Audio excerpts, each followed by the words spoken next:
For a kind of change of pace, I want to talk about two movies that I have recently watched while in a bout of insomnia, that both are really bad, but are also really very intriguing. So that's an intriguing combination. When you have a bad movie, but there's something really hypnotically interesting about it, you know, it's something that that stays with you, and you want to make a note of it.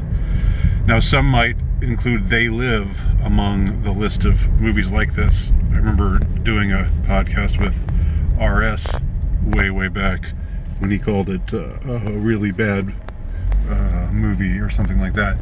I don't think They Live was a bad movie at all. It's campy, yes, but I think it's a really good movie. I would put it in you know, I would say that it falls on the side of the ledger that, in spite of being you know, having a small budget and cheesy acting and cheesy dialogue and all these other kind of campy aspects to it, it still is a net positive, and it's still a movie I would recommend, definitely. But these two movies are not movies that I would recommend on their quality, because I think they're both really poorly made, but they're still interesting, and they both reflect upon things that are relevant. The first one I want to talk about is a movie called Radio Free Abemuth. I believe that's how you say it. It's based on a Philip K. Dick novel or story, maybe?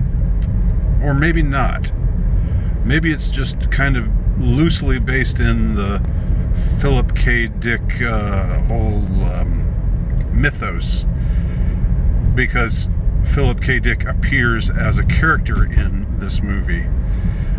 So I don't exactly know what the deal is. I could easily find out, but I haven't looked into it. So if somebody knows the answer, you know, you can just say the answer without saying it like, "You dummy, it's right there. It's right there within a, you know, all you had to do was click on this source. All you had to do is go to Wikipedia." You know, I've gotten those kinds of comments from some people. It's just like, you know, okay, chill out. I'm not saying that you know, I know everything here. It's not a competition as far as who knows what. Anyway, this movie is in some way steeped in the Philip K. Dick mythos. Now, Philip K. Dick is an author who I believe, and please don't hate me for this, but I believe he's much more interesting as a phenomenon than he is as an actual writer. When I've actually read Philip K. Dick novels, I've usually been left pretty much cold. The one exception to that is The Man in the High Castle, which I did like. But every other time that I've tried to read his work, I don't know, it hasn't really stood out to me or jumped out at me. But a lot of people swear by him, and he has been enormously influential. And there is something obviously very cinematic about his imagination and the kind of scenarios and worlds that he dreams up. I mean, there have been probably a dozen movies, if not more, that have been based on Philip K. Dick novels. This movie, Radio Free Abemuth, is set in an alternative Earth, or on an alternative Earth, but it's not. One of the frustrating things about it, also kind of funny things about it, is they don't really develop this alternate Earth very, they don't really unravel it for the viewer in a terribly interesting way. We do know that there's a guy who's been president for 5 terms, who's basically ruling like he's a dictator. So that's a difference between that reality, that timeline, in our own timeline. And another difference, the only other difference they talk about is there's a offhand remark where one of the characters talks about how John or Mark David Chapman assassinated Mick Jagger, which was a kind of amusing, but just a very tiny detail. And other than that, they don't really explore the alternative Earth scenario at all. But the plot is incredibly abstruse and ridiculously complicated, and it's so exposition heavy. There's so much dialogue where the actors are talking about what's going on. There's very little action. There's just a lot of talking about. I mean, it almost was like a parody. It reminded me of some of the Sam Hyde parodies of war movies that I've seen on his channel lately. By the way, I do recommend you subscribe to the Sam Hyde channel for $5 a month. And he didn't even pay me to say this. He doesn't even know who the hell I am, but I think he's really good. I think he's really funny. So there's a lot of talking, a lot of yakking. There's an interesting idea that they're going to try to start a revolution or spark a revolution by sneaking these code words into a pop song. And so it's going to be something where if you listen to the song in a particular way, it says, if you listen to it without paying that much attention, it just seems like a fun song about a party. But if you tune in the correct way, you hear that it's promoting revolution against this tyranny. And the thing is, we never actually hear the song in its entirety in the movie. I mean, I was waiting for it. I wanted, there were little snippets of it here and there, and they were talking about it here and there, but I thought for sure when the movie was over, we would actually hear the song. No. I mean, talk about blue balls. That was the one reason I kept watching. Well, maybe not the only reason. I mean, but it was really bad. But of course, being based on a Philip K. Dick novel or Philip K. Dick mythos, there were interesting ideas in there, mixed in with all of this kind of waste of time nonsense. Extremely low budget, which is fine. I'm not against movies with a low budget, but I tend to think that if you have a low budget, you shouldn't try to have special effects that look really terrible. And this movie, doesn't mind its own small budget, doesn't mind the fact that its own special effects are really awful. The one other really interesting thing about this movie is that it features Alanis Morissette, who I don't know if maybe she's acted in other things before this. And I know she was on You Can't Do That on Television as a kid, but I remember her mostly from her music career in the 90s. And the interesting thing about her is she has this stage or this screen presence that's really quite striking. In she kind of surprisingly embodies this very innocent kind of girl next door, wholesome. She radiates this wholesome kind of vibe, which I would not have expected. Just because what I remember her mostly is her angry woman songs from the 90s. I'm here to remind you, and all that. But in the movie, she's this character who just is so sweet and so wholesome, and it's very surprising, and it takes you aback.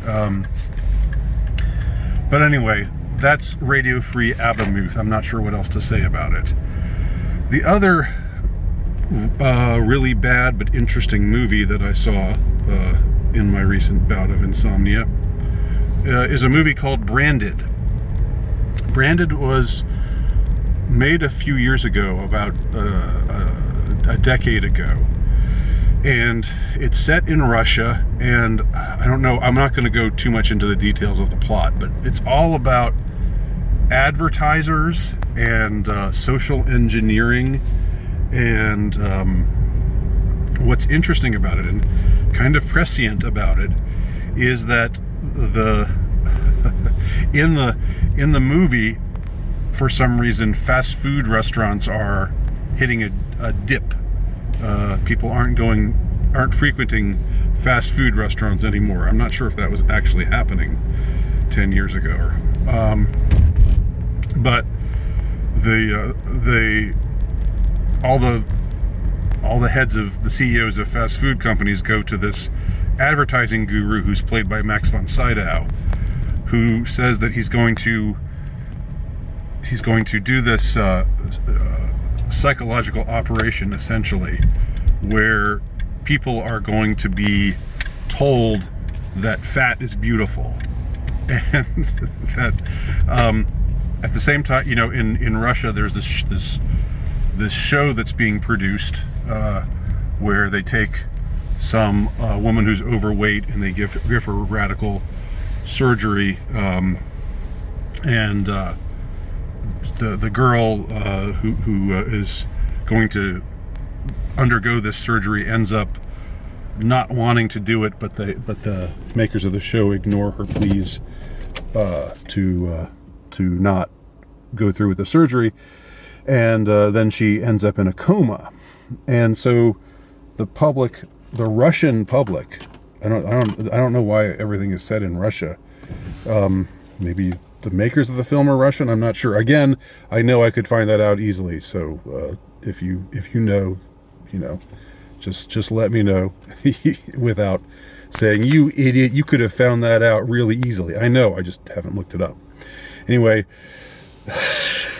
I know I'm seeming a little defensive here, but I've gotten a few comments like that they're a little irritating.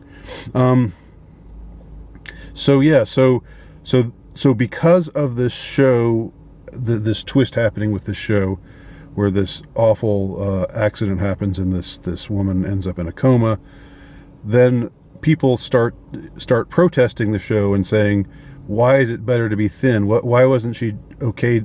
She was fine, perfectly fine the way she was, being fat. And then and then we switch to 6 years later and everybody is fat, and like all the models and like advertisements are all fat, and kids are fat, and it's like it's prescient in a way, because this was before the push for fat acceptance reached this kind of vogue or pseudo vogue. I've never thought that it was anything more than just a contrived thing cooked up by advertisers and various elites, as a kind of op. I don't think it's got any kind of grassroots appeal whatsoever. But it was before all of that. It was before they started putting obese women on the covers of magazines and saying, she's beautiful too. Don't you tell me that she's not just as beautiful as a thin girl would be. You awful misogynist. But this was before all of that. But it kind of forecast it's coming. Also, another really weird aspect of it is the hero, the sort of ostensible hero of this movie,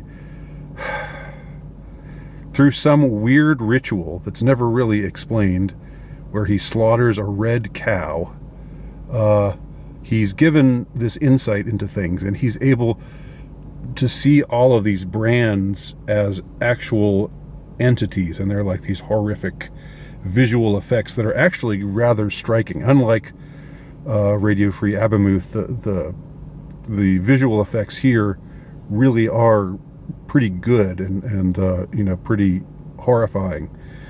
to watch. It's hard to describe, but there's all this moaning and like you see people with these things attached to them, you know, these fat people who are eating all this fast food and being told they're beautiful just the way they are. So he ends up, you know, orchestrating this brand war that by which he tries to take them all down, but that somehow leads to some additional catastrophe, and it ends on a very weird note. In fact, I don't even remember how it ends, and I just saw it 2 days ago, which is not a good sign. But again, it's an interesting movie because it's prescient, weirdly prescient, with all the, you know, the stuff about, you know, this psyop to push fat acceptance, and